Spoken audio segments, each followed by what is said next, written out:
O, tingnan natin. Sa tingin nga ano to, linear or quadratic? Ah? Hindi nga. So, 3, 8, 30, 18.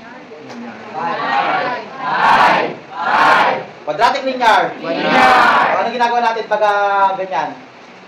O, technique ito rin na shortcut. First thing you need to do is copy the common difference. 5. Then, put n. Lagi yun. Kunyari, 8. 8n. Pag negative 2, negative 2n. Then, subtract the first term to common difference. 3 minus 5. Negative 2.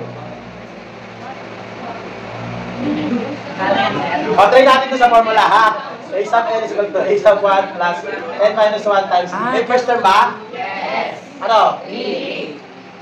Ano yung common difference? Maging ano to? Tapos? Minus? Ano pwede pagsamahin? Negative 5 at saka positive 3. Oh, where's that? Ganun pala. Lagi natin pinagdaanan. Pero dapat, para alam nyo yung tamang process. This is the shortcut one.